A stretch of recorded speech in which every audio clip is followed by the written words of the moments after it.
نحمده ونستعينه ونستغفره ونعوذ بالله من شرور أنفسنا ومن سيئات أعمالنا من يهده الله فلا مضل له ومن يضلل فلا هادي له وأشهد أن لا إله إلا الله وحده لا شريك له وأشهد أن محمدا عبده ورسوله يا أيها الذين آمنوا اتقوا الله حق تقاته ولا تموتن إلا وأنتم مسلمون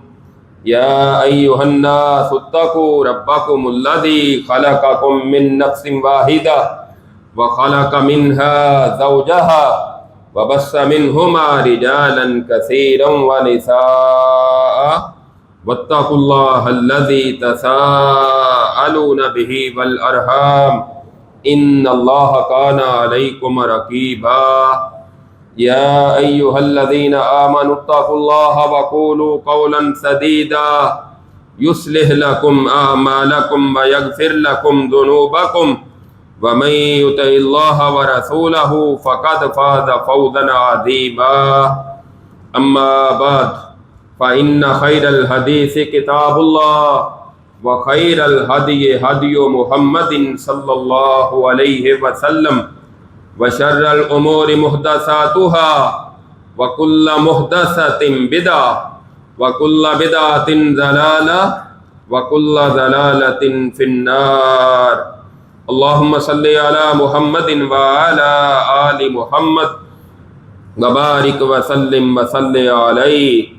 فأعوذ بالله السميع العليم من الشيطان الرجيم بسم الله الرحمن الرحيم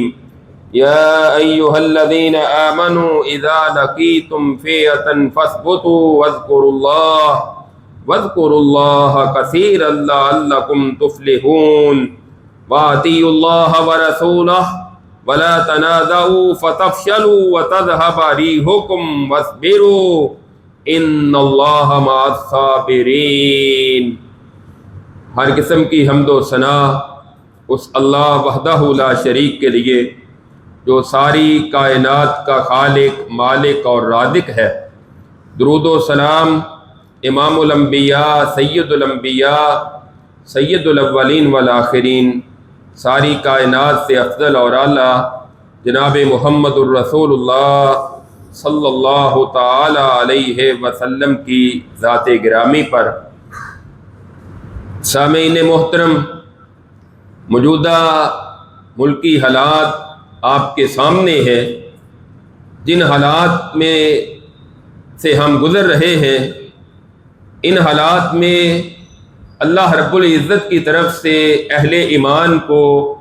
کن چیزوں کا حکم دیا گیا ہے، ہمیں ان کی پاسداری کرنی چاہیے۔ یقیناً اللہ رب العزت کے احکامات پر عمل کرنے میں کامیابی ہے، فلاح ہے، نجات ہے، عزت ہے، غلبہ ہے۔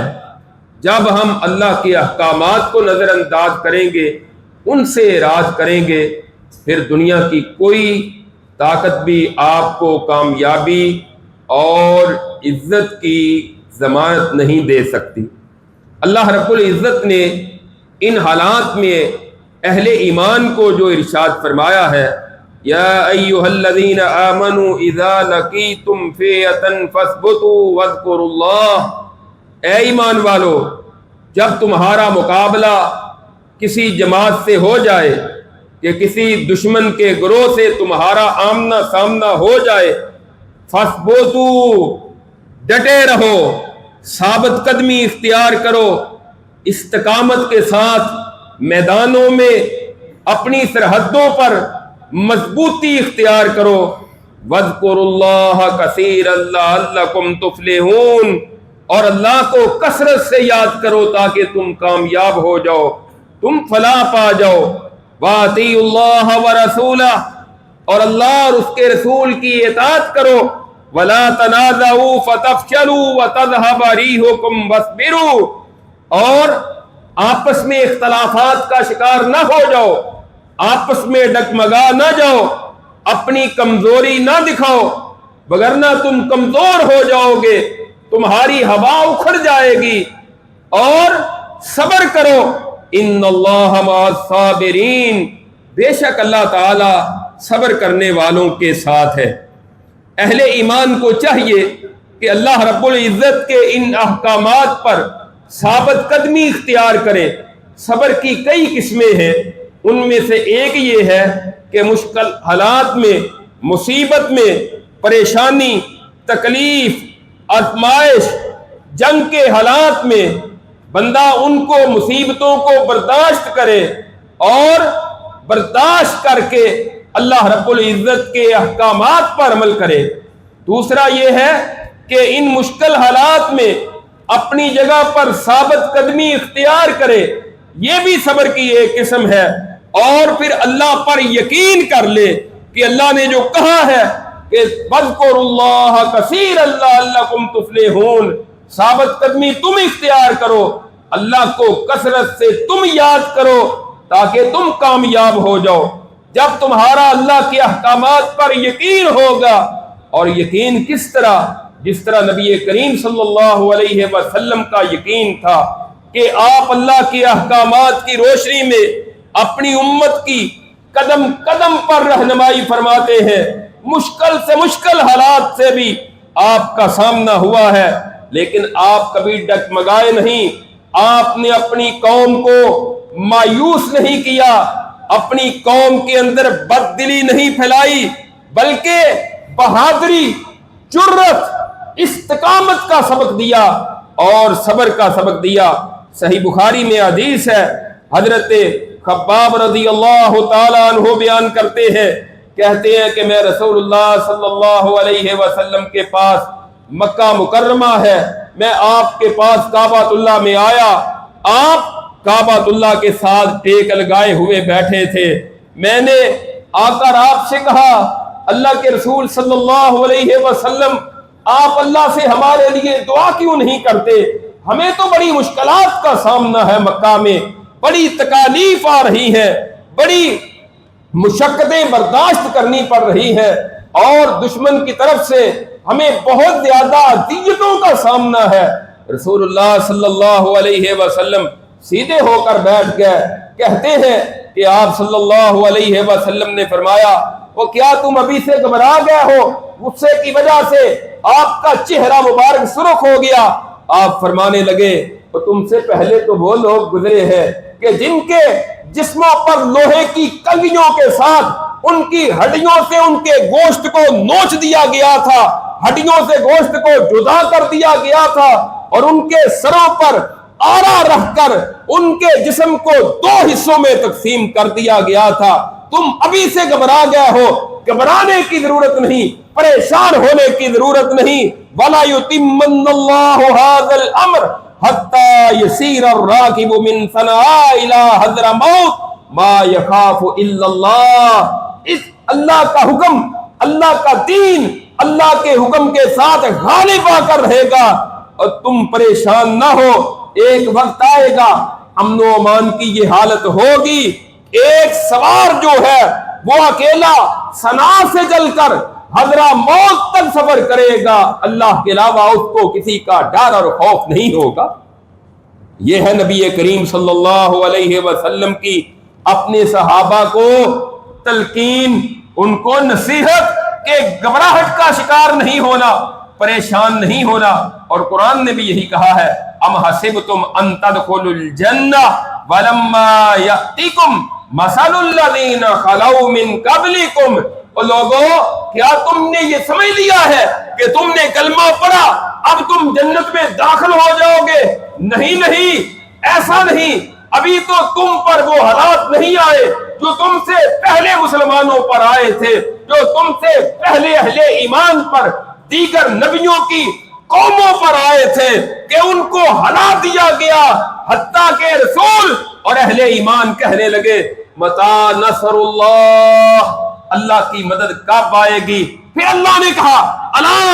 ان نصر اللہ قریب، گھبرانے کی ضرورت نہیں، تم ڈٹے رہو میدانوں میں، تم اپنی جگہ استقامت اختیار کرو، بے شک اللہ کی مدد قریب ہے۔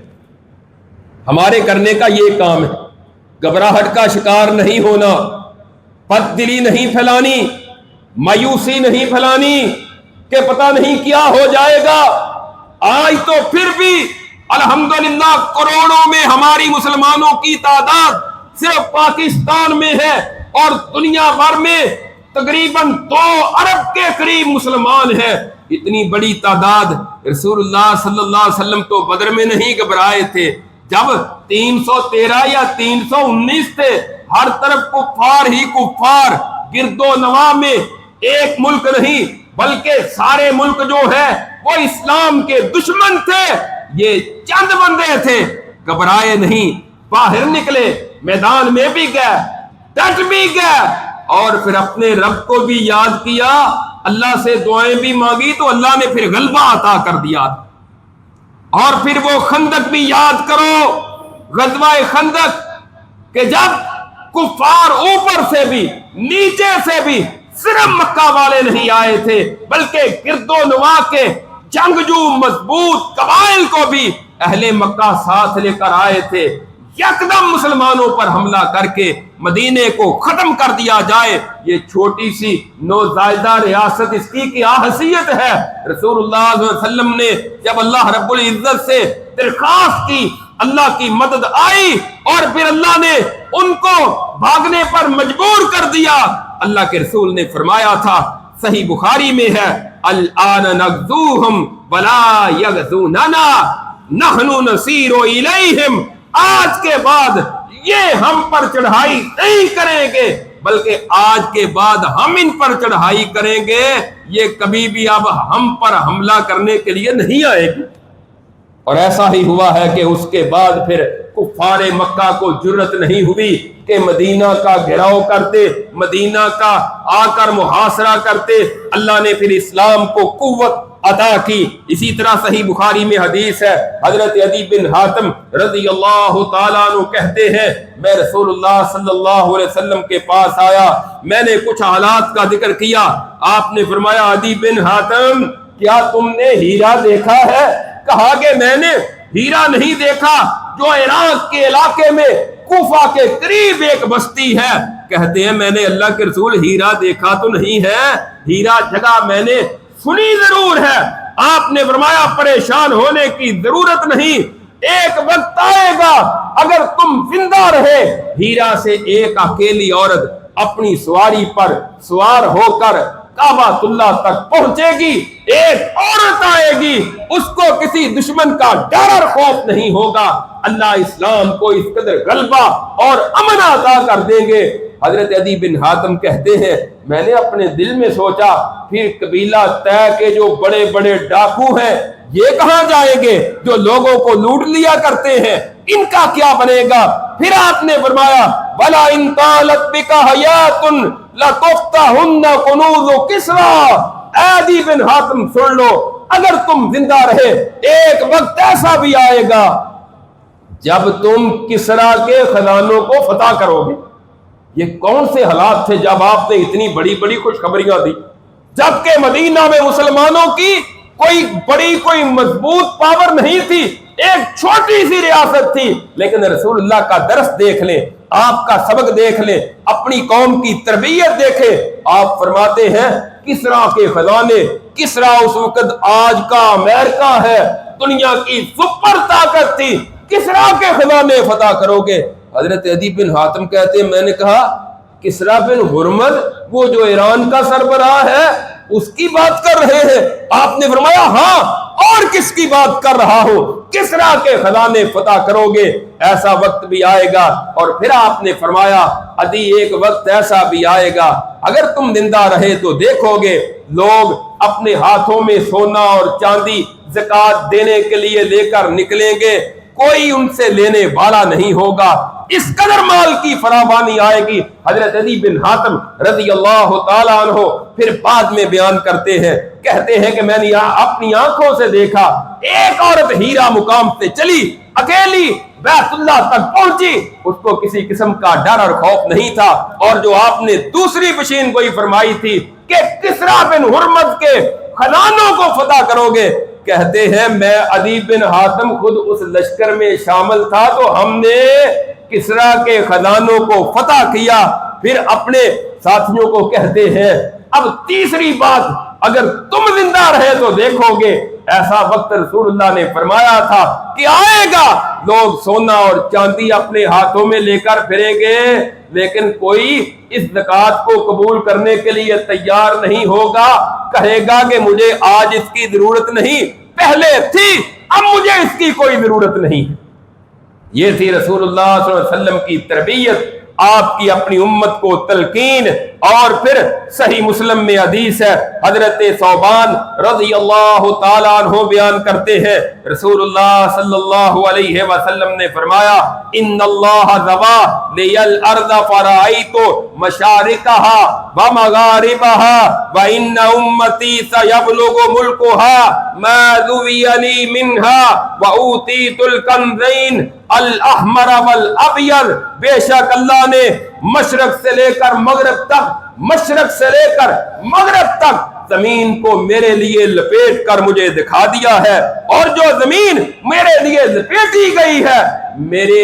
امت کی بادشاہت، ان کی حکومت، ان کا اقتدار وہاں تک پہنچے گا، اور مجھے دو سبز اور سفید سونے اور چاندی کے خزانے بھی دکھائے گئے ہیں۔ رسول اللہ صلی اللہ علیہ وسلم نے اپنی امت کی کن حالات میں تربیت کی اور کن حالات میں ان کو حوصلہ دیا۔ اور کبھی ایسا وقت بھی تھا کہ مکہ میں دشمنوں کا ڈر رہتا تھا، رسول اللہ خوشخبریاں دیتے تھے، اور کبھی خندق میں آپ خندق کھود رہے ہیں اور آپ کہتے ہیں کہ مجھے بڑی بڑی فتوحات رب نے دکھا دی ہے۔ ان حالات میں آپ نے اپنے لوگوں کا مرال ڈاؤن نہیں ہونے دیا، بلکہ ان کو مضبوط اعصاب کے ساتھ کھڑا کیا تاکہ وہ تیار رہے۔ سیدہ عائشہ رضی اللہ تعالی عنہا بیان کرتی ہیں، صحیح بخاری میں حدیث ہے، حضرت عائشہ رضی اللہ تعالی عنہ کہتی ہے میں نے ایک دن پوچھا تھا اے اللہ کے رسول صلی اللہ علیہ وسلم کیا احد سے مشکل دن بھی آپ پر کوئی آیا ہے؟ غزوہ احد میں جب رسول اللہ صلی اللہ علیہ وسلم زخمی ہو گیا، آپ کے جو سر میں لوہے کا کھول تھا اس کے کنا جو ہے وہ آپ کے سر کے اندر دھنس کیا، آپ زخمی ہو گئے، خون بہ رہا تھا، آپ کے دانت مبارک شہید ہوئے، تو آپ سے حضرت عائشہ کہتی ہے اللہ کے رسول کیا احد سے بھی کوئی مشکل دن آپ کی زندگی میں آیا تھا؟ آپ نے فرمایا ہاں ہاں عائشہ دن تو بڑے آئے ہیں، لیکن اس سے مشکل دن وہ طائف والا دن تھا کہ جب میں نے لمبا سفر طے کر کے مکہ سے جا کر اہل طائف کو، وہاں کے سردار کو جا کر میں نے ایک رب کی توحید کی دعوت دی تھی، اس نے دعوت قبول کرنے کی بجائے حتیٰ کہ اس نے میرے پیچھے گنڈوں کو لگا دیا، وہ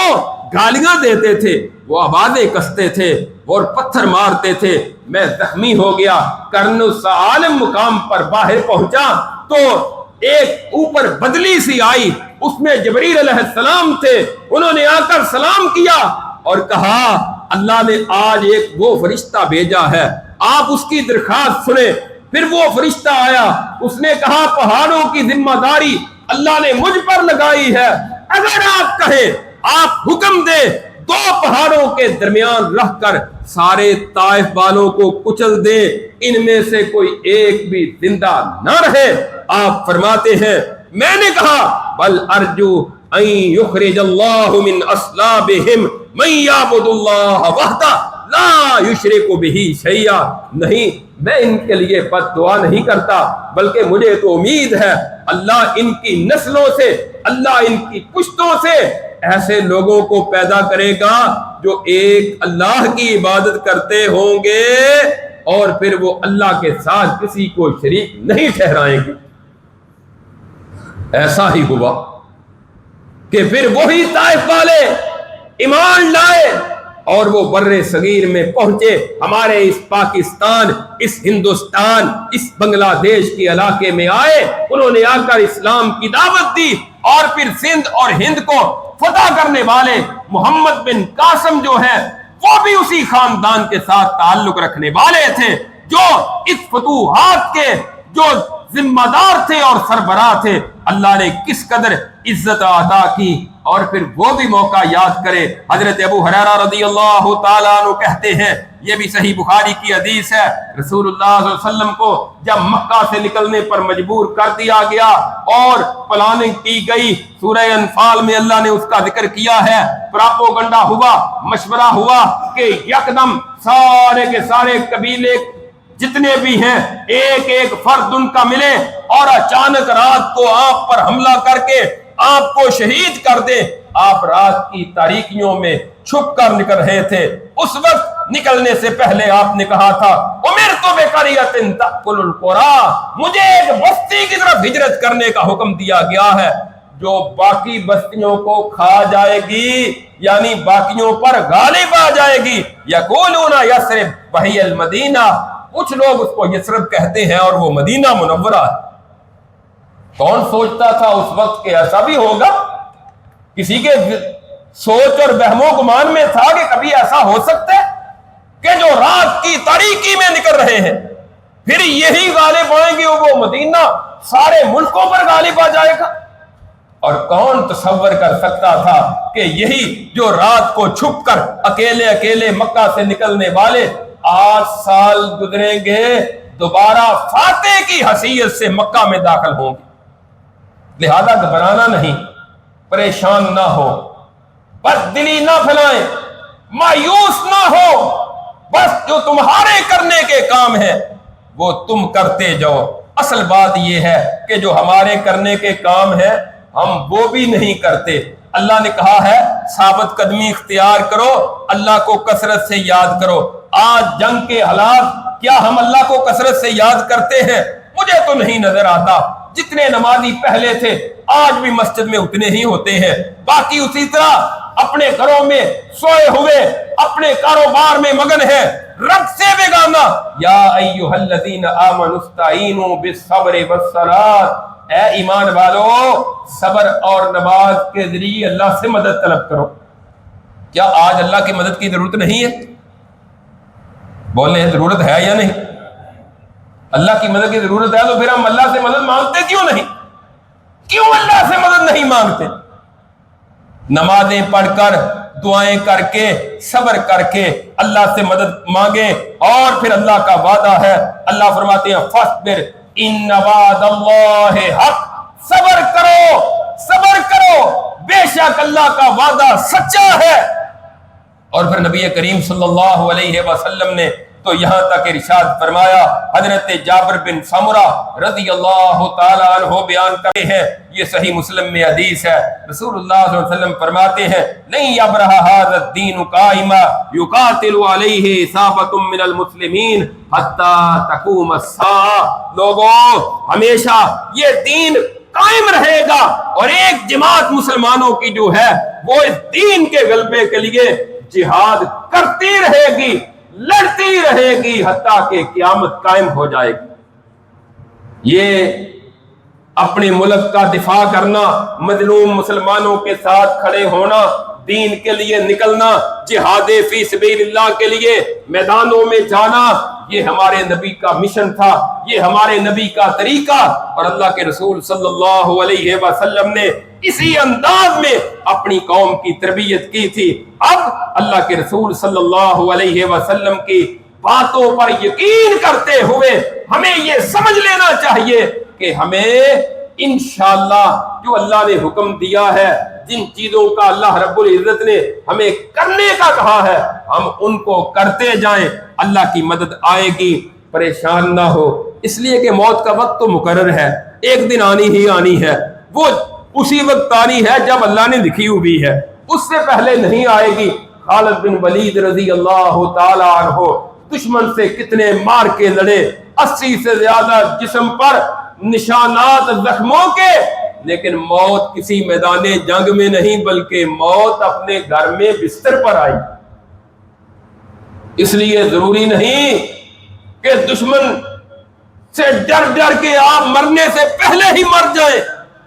بلکہ مومن کا اللہ پر بھروسہ ہوتا ہے، اللہ پر یقین ہوتا ہے۔ پریشان نہیں ہونا چاہیے اور جنگ کو مذاق نہیں بنانا چاہیے۔ لطیفے بعض لوگ بناتے ہیں، مذاق بناتے ہیں۔ اللہ کے رسول نے جنگ کی تمنا کرنے سے منع کیا ہے، اور ان کو مذاق نہیں سمجھنا چاہیے۔ یہ تو عبادت ہے، یہ تو اللہ کا حکم ہے کہ اپنے دفاع کے لیے کھڑے ہو جاؤ، اور پھر ثابت قدمی اور یکجہتی، اور پھر اپنی فوج کے خلاف سوشل میڈیا پر پوسٹیں لگانا، ویڈیو لگانا، یہ بھی کسی بھی محب وطن کا یہ انداز نہیں ہے۔ کمی کوتاہی ہو جاتی ہے، ہر ایک سے ہو جاتی ہے، ہماری فوج ہے اس سے بھی ہو سکتی ہے، فوج کے ساتھ کسی کا اختلاف بھی ہو سکتا ہے، لیکن دشمن کے مقابلے میں یکجہتی کا مظاہرہ کرنا چاہیے، اپنے معاملات کو اپنے گھر میں حل کرنا چاہیے۔ جب آپ میڈیا اور سوشل میڈیا پر اپنی فوج کی توہین کرتے ہیں، گویا کہ آپ دشمن کو دعوت دیتے ہیں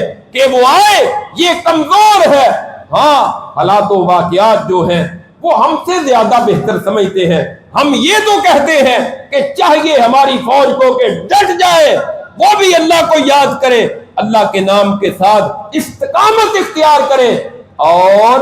دشمن کو پیٹھ نہ دکھائے۔ یہ ہم ان کو کہتے بھی ہیں اور دعا بھی ان کے لیے کرتے ہیں، لیکن بددلی پھیلا کر، مایوسی پھیلا کر، جنگ سے پہلے ہی اپنے اعصاب پر دشمن کو سوار کر لینا، یہ کسی بھی طور پر عقل مندی اور دانائی نہیں ہے۔ وہ بہتر سمجھتے ہیں اب 24 کروڑ عوام ہے، ہر بندے کی بات کو مان کر حملہ تو نہیں کر سکتے، کس طرح لڑنا ہے، کن حالات میں لڑنا ہے، کہاں کس طرح مقابلہ کرنا ہے۔ ہاں، انڈیا ایک بڑا ملک ہے، لیکن ہم بھی کم نہیں ہیں۔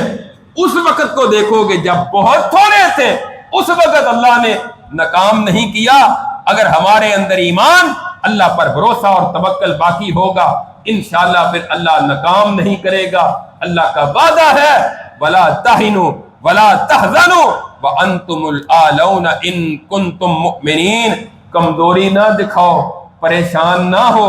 غمگین نہ ہو، تم ہی غالب ہوگے اگر تم ایمان والے ہو۔ اللہ رب العزت سے دعا ہے اللہ ہمیں کتاب و سنت پر عمل کرنے کی توفیق عطا فرمائے۔ آخر دعوانا الحمدللہ رب العالمین۔